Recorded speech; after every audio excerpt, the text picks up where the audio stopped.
સ્વાગત છે મિત્રો ફરી પાછું ટ્રેડિંગ ટોક્સના એક ડેઇલી એનાલિસિસ વિડીયોમાં. તો ગઈકાલે આપણે વાત થઈ હતી કે માર્કેટ આજે જે છે એ થોડું રેન્જ બાઉન્ડ રહી શકે છે, માર્કેટ સ્લો પડી શકે છે. તો આજે એવી જ રીતે ફરી પાછું માર્કેટે કાર્ય કર્યું છે. તો આવતીકાલની અંદર છે મંથલી એક્સપાયરી. તો મંથલી એક્સપાયરીના દિવસે માર્કેટમાં તુફાની મચી શકે છે કે પછી સાઇડવેઝ રહી શકે છે. તો એનું એનાલિસિસ આપણે આજે કરીએ છીએ. તો આજના દિવસની જોઈએ નિફ્ટીની વન ડેની ટાઈમ ફ્રેમની અંદર કેન્ડલ. તો આજના દિવસની જે કેન્ડલ બની છે અહીંયા ખૂબ સરસ મજાની બાયરના કંટ્રોલમાં બની ગઈ છે. કે આગલા દિવસની જે કેન્ડલ હતી થોડી કન્ફ્યુઝન કેન્ડલ બની હતી. શું કામ? તો કે લોંગ લેગ ડોજી બની હતી. બાયર અને સેલર આની અંદર બંને પ્રેઝન્ટ હતા. હવે આજના દિવસે જે છે એ સ્ટ્રોંગ આની અંદર બાયર ફરી પાછા આવી ગયા છે અને જે ડોજીની ઉપરનું ક્લોઝિંગ આપણને જોવા મળી ગયું છે. કે આવતીકાલની અંદર કયા લેવલથી ટ્રેડ પ્લાન કરી શકાય વન ડેની અંદર, તો થોડી આપણને બુલિશ મોમેન્ટમ જોવા મળી ગઈ છે. તો આવતા કાલે કેવી મોમેન્ટમ કરી શકે તો જોઈએ 5 મિનિટની અંદર. તો 5 મિનિટની અંદર ટાઈમ ફ્રેમ ઓપન કરી આપણે એને 5 મિનિટની અંદર એનાલિસિસ કરીએ. તો માર્કેટનું ઓપનિંગ થયું ગેપ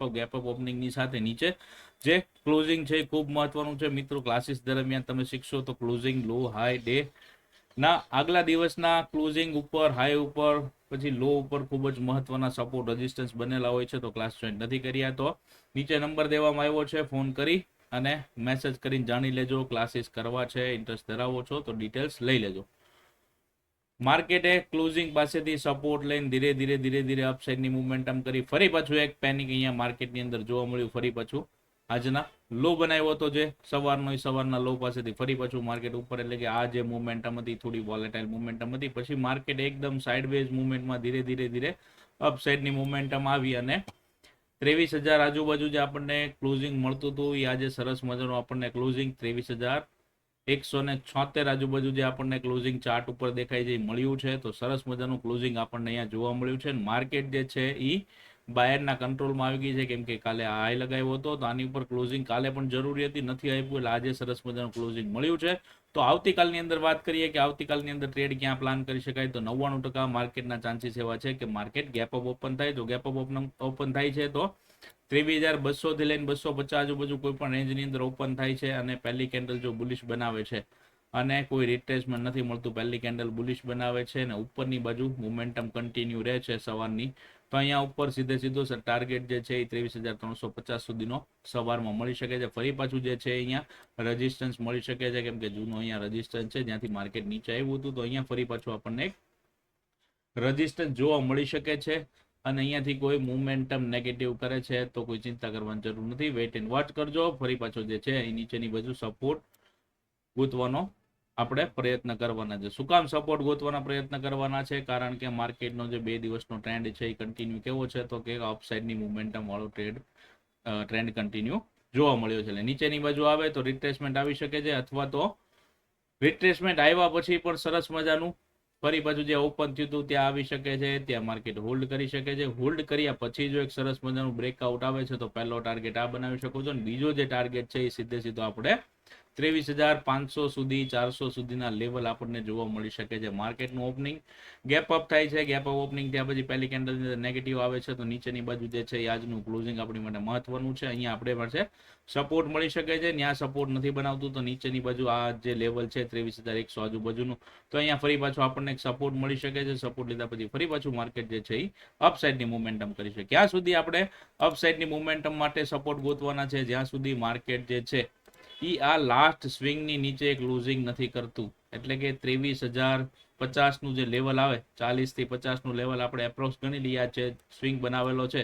આ સ્વિંગની નીચે જ્યાં સુધી માર્કેટ હોલ્ડ નથી કરતું, હોલ્ડ કર્યા પછી અહીંયા હોલ્ડ કરવું જરૂરી છે. હોલ્ડ કર્યા પછી બ્રેકડાઉન કરે છે તો પહેલો જે ટાર્ગેટ છે અહીંયા મળી શકે છે, બીજો જે ટાર્ગેટ છે અહીંયા મળી શકે છે, ત્રીજો જે ટાર્ગેટ છે ફરી પાછું અહીંયા મળી શકે છે. પણ માર્કેટના સેન્ટિમેન્ટ થોડા અત્યારે સારા દેખાય છે. આજે ઘણા બધા સ્ટોક એવા છે જેની અંદર આપણે સરસ મજાનું આજે પરફોર્મન્સ જોવા મળ્યું છે, એટલે માર્કેટના જે સેન્ટિમેન્ટ છે એ થોડા ચેન્જ થઈ અને અપસાઇડની મુવમેન્ટમ કરી શકે છે. તો ઉપરની બાજુના જે છે એ લેવલ ધ્યાન રાખી અને ચાર્ટની અંદર બનાવી અને સરસ મજાનો આવતીકાલે ટ્રેડ પ્લાન કરવાનો છે. માર્કેટનું ઓપનિંગ ફ્લેટ થાય છે, ફ્લેટ થયા પછી પણ જો માર્કેટનું ઓપનિંગ ફ્લેટ થયા પછી જો બ્રેકઆઉટ ઉપરની બાજુ આવે છે તો ઉપરની બાજુના જે લેવલ છે આપણા અહીંયા ટાર્ગેટના લેવલ બની રહેશે. માર્કેટ ફ્લેટ ઓપનિંગ થાય છે, નીચેની બાજુ ગેપ ડાઉન બ્રેકડાઉન આપે છે, બ્રેકડાઉન આપ્યા છે તો અહીંયા નીચેની બાજુ જે સપોર્ટ બનાવી શકે છે. નીચેની બાજુ વેઇટ એન્ડ વોચ કરવાની છે, જ્યાં સુધી આ લેવલ આજુબાજુ નથી આવતો અહીંયા આવે છે પછી હોલ્ડ કરે છે અને પછી જો બ્રેકડાઉન કરે છે તો જ આપણને એક ડાઉન સાઇડની મુવમેન્ટમ જે છે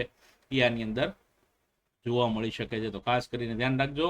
મોસ્ટ ઓફ ચાન્સીસ કેવા છે માર્કેટના, તો કે ગેપ અપ ખુલવાના અને માર્કેટને ઉપરની બાજુ સસ્ટેન રાખે એવા ચાન્સીસ છે. પણ માર્કેટ પછી ભગવાન છે, માર્કેટ જો લેવલ ચેન્જ કરે છે તો આપણે ન્યુટ્રલ થઈને બેસવાનું છે. માર્કેટ જે દિશામાં જાય છે એ દિશામાં આપણે ફરી પાછું એની સાથે સાથે જવાનું છે. વાત કરીએ બેંક નિફ્ટીની, તો બેંક નિફ્ટી જે છે એ 2 દિવસની અંદર ખૂબ જ સરસ મજાની પોઝિટિવ આપણને જોવા મળી હતી. આજની વાત કરીએ તો આજે બેંક નિફ્ટીની અંદર થોડું સાઇડવેઝ મુવમેન્ટમ, થોડું અહીંયા જે રેન્જ બાઉન્ડ કીધી હતી કે આ રેન્જની વચ્ચે જ માર્કેટ રહી શકે એવા ચાન્સીસ છે. નિફ્ટીમાં થોડું આ રેન્જને બ્રેકઆઉટ કરીને નિયર બાયની આજુબાજુ જ ક્લોઝિંગ જોવા મળ્યું છે. તો બેંક નિફ્ટીની અંદર વાત કરીએ તો આ રેન્જની અંદર જ આપણને જોવા મળ્યું છે. પણ સારી વાત એ છે જે ક્લોઝિંગ જોવા મળ્યું છે એ નિયર બાય હાઈ પાસે જોવા મળ્યું છે. એટલે જે ગઈકાલનો હાઈ છે એની આજુબાજુ જ આપણને એક અપસાઇડનું ક્લોઝિંગ જોવા મળ્યું છે. તો આવતીકાલની અંદર માર્કેટમાં સરસ મજાના ટ્રેડ બેંક નિફ્ટીની અંદર પણ પ્લાન કરી શકાય. બેંક નિફ્ટીની અંદર સારી એવી મુવમેન્ટમ આવે એવા પણ ચાન્સીસ છે. તો વન ડેની અંદર પણ માર્કેટમાં થોડી બુલિશ સેન્ટિમેન્ટ આપણને જોવા મળી ગયા છે. જો ઉપરની બાજુ જાય છે તો પહેલો ટાર્ગેટ આપણે અહીંયા છે. જો કે મોસ્ટલી ઓપન થાય છે તો ખુલશે જ માર્કેટ ગેપ અપ, તો ગેપ અપ ઓપનિંગ સાથે જ તે સરસ મજાની એક મુવમેન્ટમ આવે એવા ચાન્સીસ છે. તો ઉપરની બાજુના જે છે એ 3 લેવલ આપણી માટે ઓપન થઈ જશે. નીચેની બાજુ જોઈએ તો આ સ્વિંગ આપણી માટે જરૂરી છે. નીચેની બાજુ આ સ્વિંગ બ્રેક કરે છે તો આ બધા લેવલ અહીંયાથી આવી શકે એવા ચાન્સીસ છે. પછી અહીંયા ગેપ પણ ફીલ થઈ શકે છે માર્કેટની અંદર. નીચેની બાજુ મુવમેન્ટમ પણ આવી શકે છે. પણ આ બધી મુવમેન્ટમ ક્યારે આવી શકે છે, તો કે નીચેના સ્વિંગ બ્રેક કરે તો ત્યાં સુધી માર્કેટની અંદર મુવમેન્ટમ કેવી રહી શકે છે, તો કે બુલિશ રહી શકે છે.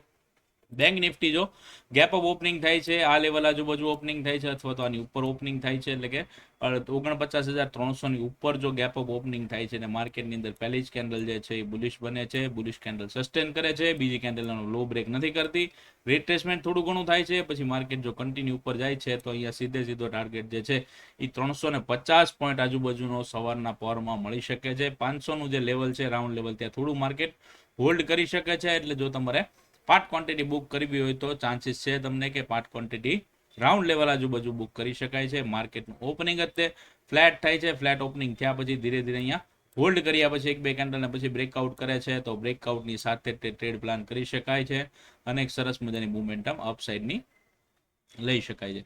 માર્કેટ ફ્લેટ ખુલે છે, નીચેની બાજુ આવે છે તો ક્યાં સુધી વેઇટ કરવાનો છે, તો નીચેની બાજુ જે છે એ આપણો સ્વિંગ છે, એટલે કે 49,000 નું રાઉન્ડ લેવલ છે. આ રાઉન્ડ લેવલની નીચે જો માર્કેટ સસ્ટેન કરવાનું ચાલુ કરે છે, માર્કેટ અહીંયા હોલ્ડ કરે છે, હોલ્ડ કર્યા પછી જો બ્રેકડાઉન કરે છે તો અહીંયાથી એક ડાઉન સાઇડની મુવમેન્ટમ આવે ને પહેલું જે ટાર્ગેટ છે આપણો નીચેની બાજુનો એ 48,750 આજુબાજુનો જોવા મળી શકે છે. પણ માર્કેટ જો ઉપરની બાજુથી આવે છે અને નીચેની બાજુ જે મોમેન્ટમ કન્ટિન્યુ કરે છે, એટલે અહીંથી જો માર્કેટ નીચેની બાજુ આવે છે સીધી 1-2 કેન્ડલની અંદર જ આવે છે અને આને બ્રેક કરે છે તો અહીંયા ટ્રેપ થવાના ચાન્સીસ વધારે છે. એટલે ખાસ કરીને ધ્યાન રાખજો કે અહીંયા ટ્રેપ થવું નહીં. માર્કેટ હોલ્ડ કરે છે આ સ્વિંગની આજુબાજુ તો જ નીચેની બાજુ મોમેન્ટમ આવે એવા ચાન્સીસ છે. બાકી માર્કેટના ચાન્સીસ વધારે ગેપ અપ ખુલવાના છે. માની લો ગેપ ડાઉન એ ખુલે છે તો અહીંયા આજુબાજુ ફરી પાછો સપોર્ટ બેંક નિફ્ટીની અંદર પણ મળી શકે છે. મારે કાલે મંથલી એક્સપાયરી છે, ધૂમ મચાવી શકે છે, વોલેટિલિટી આવી શકે છે. તો ખાસ કરીને